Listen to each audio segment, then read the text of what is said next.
In 1979, Inuk elder Jean Crane joined the Board of Regents and began advocating for a Labrador campus. Her voice, among others in Labrador, have been pushing for Labradorians to have access to memorial programs in the Big Land. In September of 2022, this dream was realized with the opening of the Labrador campus. While Memorial has had a presence in the form of the Labrador Institute, for the first time, Labrador has a memorial campus for students to do complete programs in. I visited the Labrador campus just a short while ago and met with its Deputy Provost, Dr. Ashlee Cunsolo. Here's our interview. I'm Ashlee Cunsolo. I'm the Vice Provost of the Labrador campus and the Dean of the School of Arctic and Subarctic Studies right here in Happy Valley Goose Bay on the homelands of the Innu and Inuit. Fantastic. So I'm so excited to finally visit the Labrador campus. Can you tell a little bit of the background and history and how it came about? Yeah, well, thanks for visiting. We always love showing our beautiful new campus off to people. So Memorial's had a presence in Labrador for over 60 years, and 44 of those years have been full-time.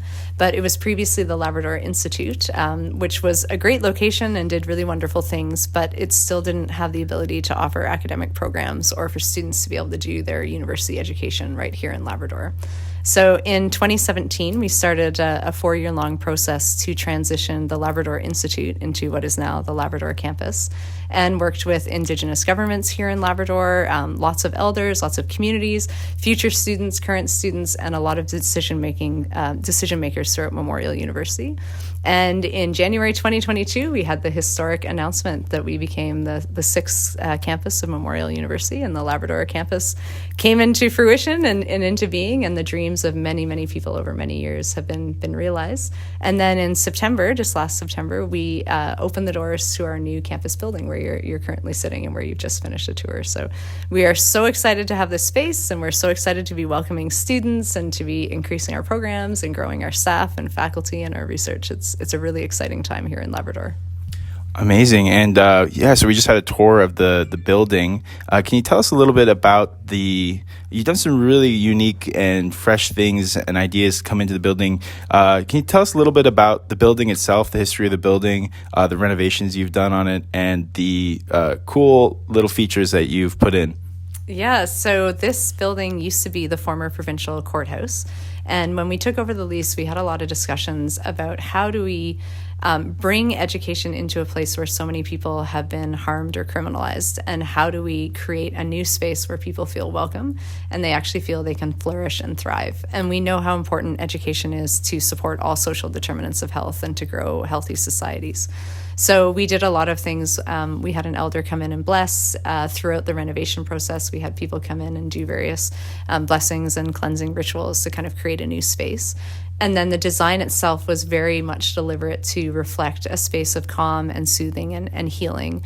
And so the color choices that we have are all very soothing, but they also are color matched to really important things here in Labrador. So we've color matched to local berries. So we have a red berry classroom, for example. We've color matched to water and ice colors that we get here, plants that we have, and the art that we have around the building is all celebrating the beautiful lands and waters of Labrador and the histories and cultures here.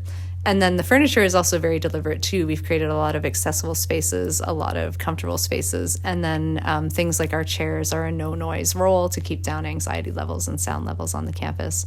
And we are trying to create little places where people can go for various, if they're studying or they're socializing, and creating that different space.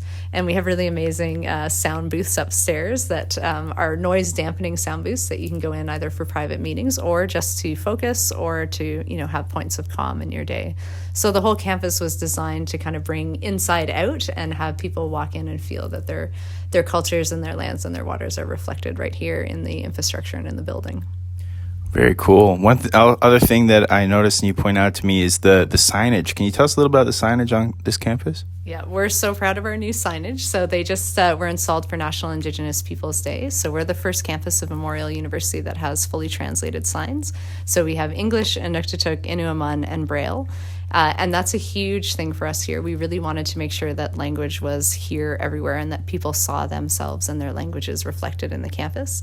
And what we are now able to do is that signage policy that's been created here and the incredible work that went into getting the translations up and having these gorgeous signs and they look like the signs that you see on all the other campuses, that just with translations, that opens the opportunity for other campuses to be able to do translations in their areas too, which is really exciting. Very cool. So the campus itself is both this building here, the former courthouse, and then there's also the Pi Center. So how does that work with the integration of the two physical locations?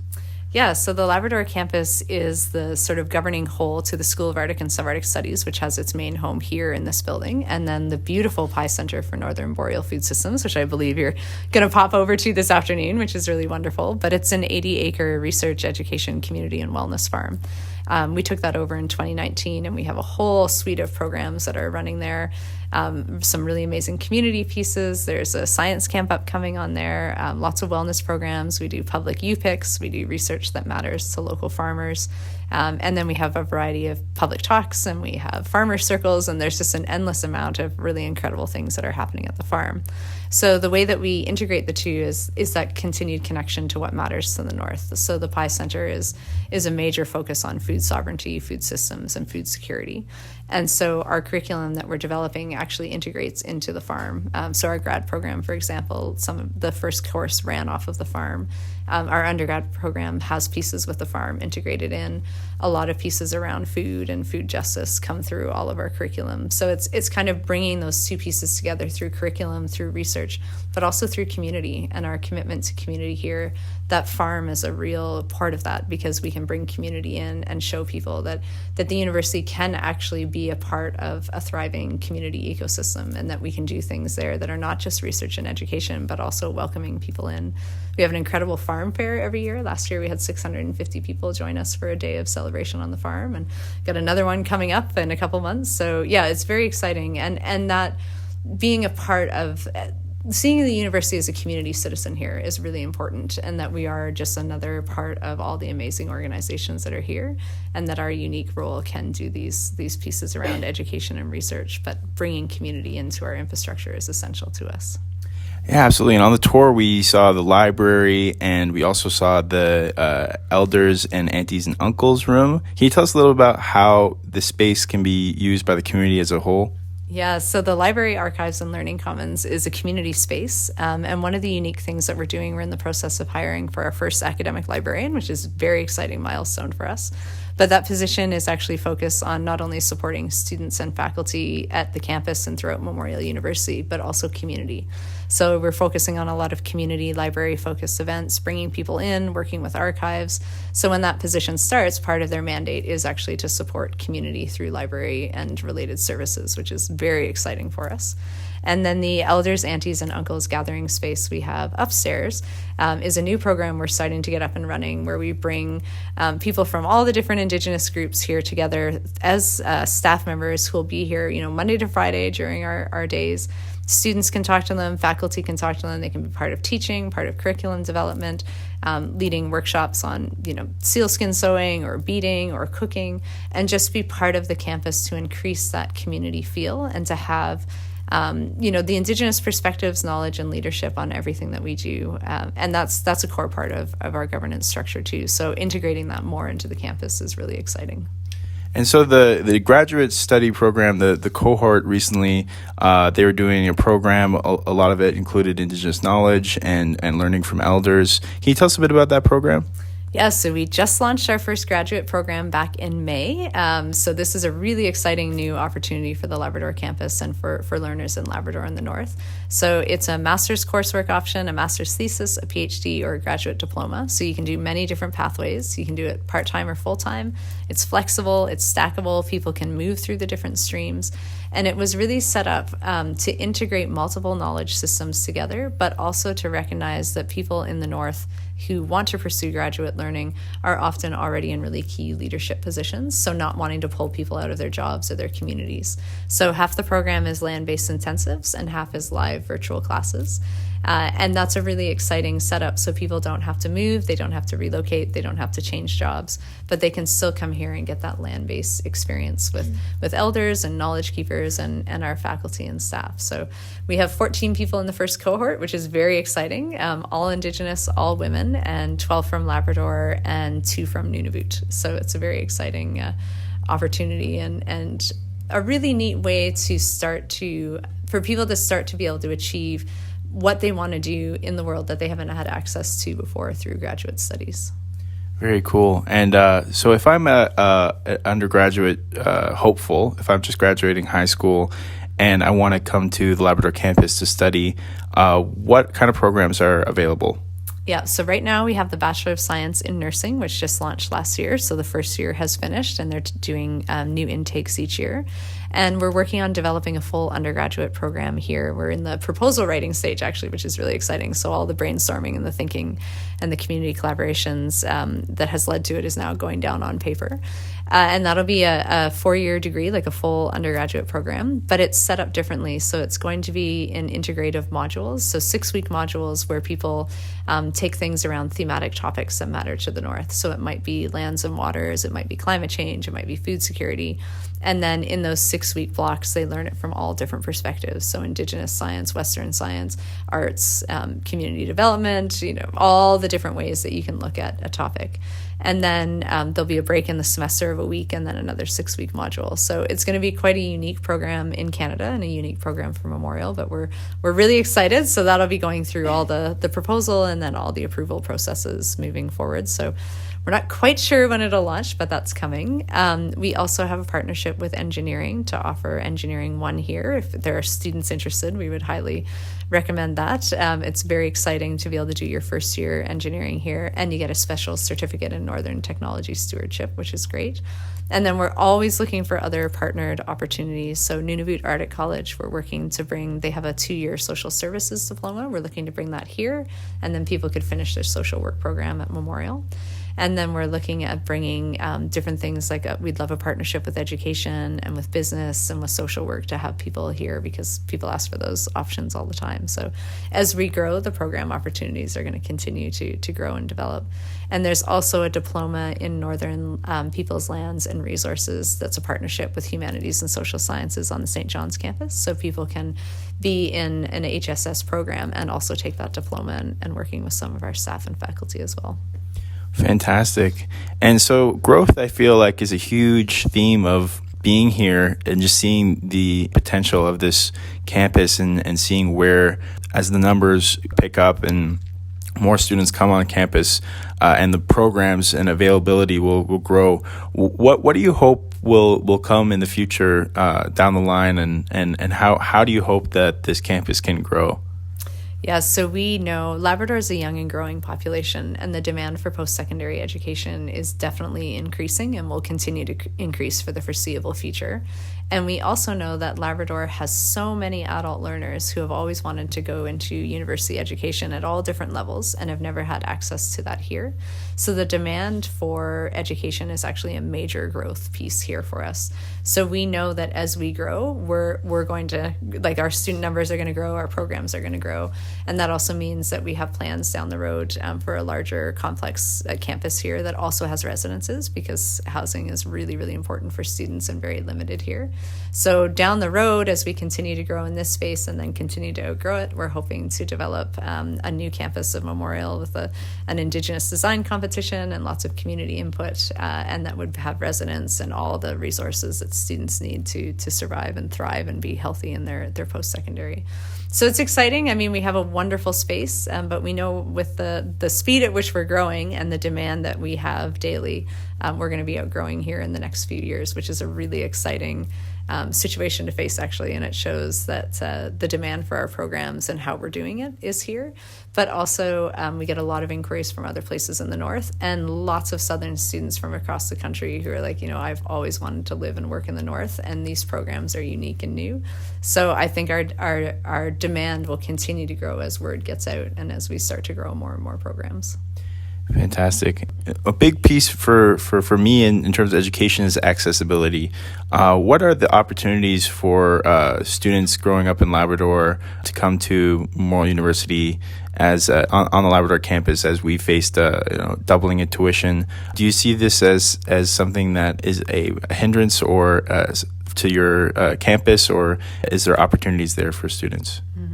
So accessibility, when we were starting all the discussions about the campus, was always a key part of the discussion. Is not only how do we create this infrastructure that's accessible and welcoming, but how do we make sure that we decrease the barriers that are out there for students, and finances is obviously a major component of that.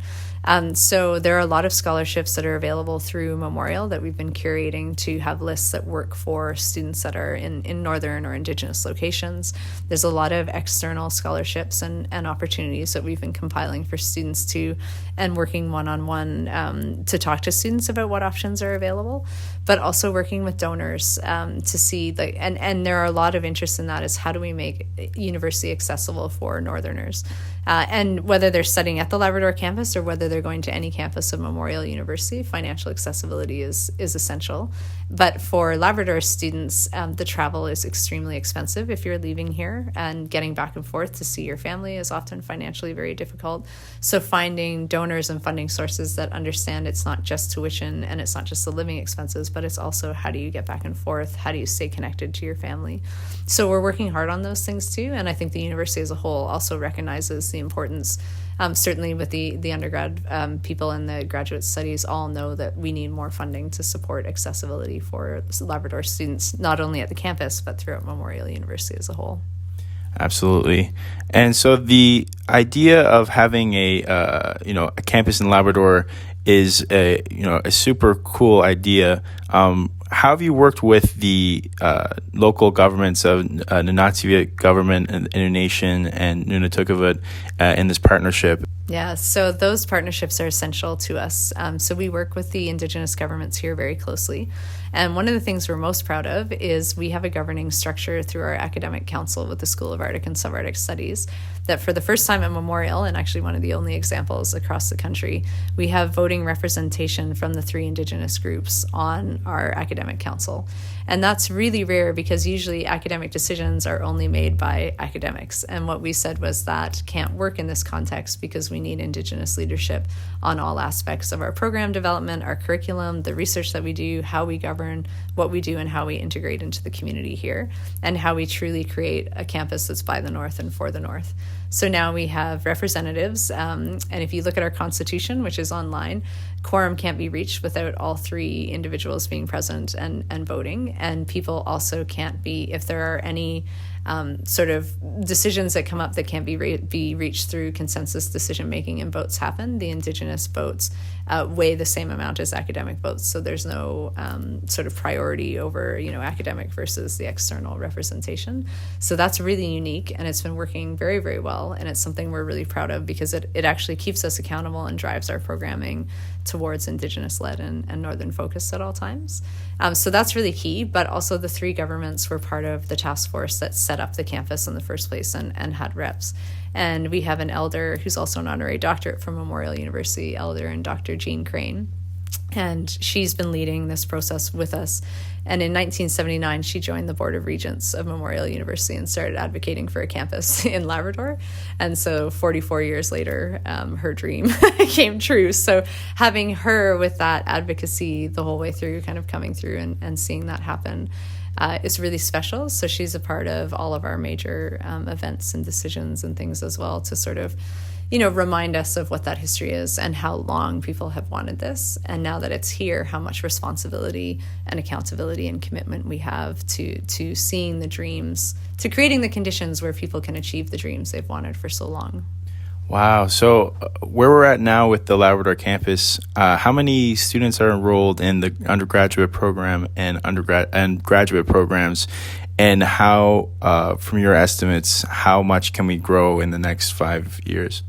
Yeah, so I think about the growth projections all the time. So the first year nursing brought in 10. We don't know what their numbers are for this coming September, but hopefully around the same. So year over year, they're hoping to bring in about 10 to 15 students per year. So if you think about that in 4 years, your numbers are getting large just with nursing alone. Our graduate program brought in 14, and we, based on the applications we're already receiving before the deadline and the inquiries we have, there's going to be at least that, if not more. So we're going to have to figure out what our capacity is to take more students. The undergrad program will probably look around cohorts of 30-ish coming in just to start the program off, and then bring that cohort in year over year. So within the next 3 to 4 years, if everything gets up and running, we're starting to look at around 100-ish students coming in a year in all the different programs. So that's a lot of growth very quickly. In terms of the size, I mean, we're looking at like Nunavut Arctic College, for example, has about 1,000 to 1,500 students on their campus at any sort of given time. So we think that's probably where, once we expand and things go, where we'll kind of level out. But it also depends on how much demand we have for people coming in from other places as well. Like, we are already seeing that we're, for other circumpolar places, but lots of southern locations too, we're seeming to be kind of, people are looking at us as a potential destination. So it's hard to project, but we know that we will grow enough that we're going to have to expand our infrastructure and our facilities in the coming years. So it's exciting, and it's, you know, when you're in it, sometimes it feels like it's moving slowly, but then when you step back, the rapid growth is incredible. Like, since the campus was announced, we brought in 9 new full-time staff as well, which is really amazing to do in under a year. All the students coming in, all the programs, all the research, like, we're moving quick, and the demand is there for us to continue to grow. And so how many full-time faculty do you have, and do you plan to grow that as well? Yeah, so we have 3 faculty, Dr. Scott Nielsen, Dr. Sylvia Moore, and Dr. Amy Hudson. We just finished up interviews for an academic librarian, which is also considered faculty under Memorial's collective agreement. So that's really exciting.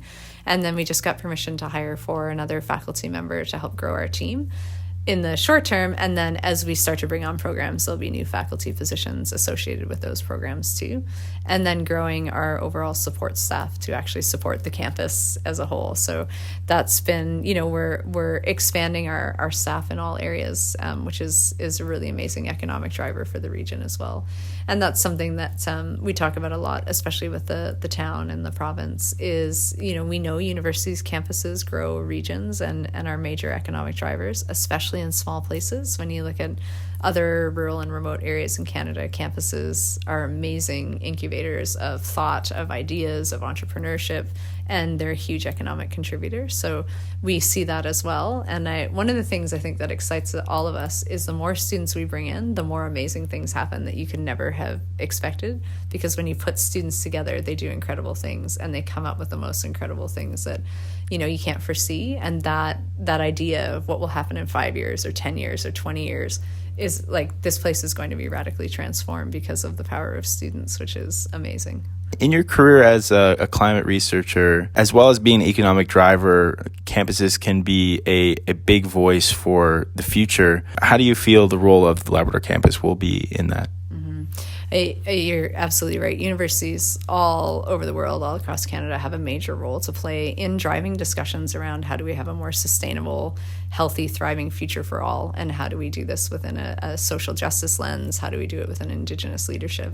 So the Labrador campus, because of where we're situated on the homelands of the Innu and Inuit, and because of our unique governance structure, but also because we are currently in the fastest warming place in Canada. So Labrador as a whole, and particularly the North Coast, is changing more rapidly than anywhere else. And people who have been living in Labrador have been on the front lines for decades, much longer than many other parts of Canada.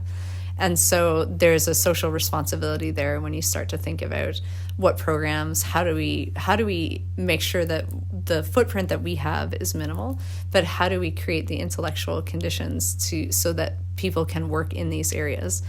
So integrating climate change discussions in our curriculum is obviously essential, but also we get a lot of requests for training things like in Indigenous guardianship, and working with the Guardian programs and doing stewardship pieces, and, you know, having those discussions at the forefront and thinking about what it is our responsibility is to support Indigenous and Northern leadership through education.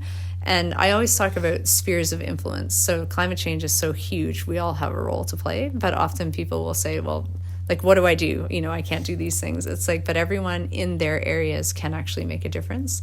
So for each student who's coming through, they will have a sphere of influence. And so how do we equip them with the information and knowledge, and like all different types of knowledge and the skills and the background to be able to go into their future areas and influence for Labrador, influence for the North, and for more sustainable futures. So we see that as a core responsibility in general. And so it's not to filter people into any one area, it's to make sure that wherever they go, they're ready to tackle these huge changes and push for Northern rights and Northern leadership. Absolutely. I got a chance to check out the campus store and got this artisanal soap. Can you tell us a little bit about the soap and the story behind this strawberry and clay soap? Yeah, we have a new campus store that was just set up, and I'm glad you had a chance to visit it. So we have all of the the standard campus hoodies and hats and t-shirts, but one of the things that we're really happy with is a partnership that we have with a local soap company called Spruce Up Labrador. They're an Indigenous soap and body company here that does really wonderful work. And we have a partnership now with the farm, so where things that we grow on the farm will actually start to create a whole line of soaps. So our first one is called Strawberry Fields Forever. It was strawberries picked last year on the farm at our U-Pick. And you picked those too, didn't you? Yes, yeah, I picked those strawberries. And then this year we're hoping to have a whole line of like blueberry soap and Labrador tea soap, and even like a carrot soap. We did a trial run last year of carrot and ginger. We've got plans for like a potato-based garden soap that's really good at cleaning your hands after you garden, and then a whole bunch of herbs that we're growing in the greenhouse. So we're hoping to have a year-round release of farm-based soaps available through this partnership, which is really exciting. Fantastic. Well, thank you so much for taking the time for showing me around the campus and for answering all my questions. And I'm really excited about this campus, and I really hope it grows and becomes a huge part of the community here. Yeah, thanks so much, John. It's been such a pleasure to show you around. We love talking about the campus and showing the campus, but also thanks for all the work you do to advocate for students at every campus, including our own, to make sure that they have a wonderful educational experience at Memorial. For more information on the Labrador campus, head over to mun.ca/Labrador campus. And to learn more about Ashlee Cunsolo and her research, go to ashleecunsolo.ca. Thanks for listening.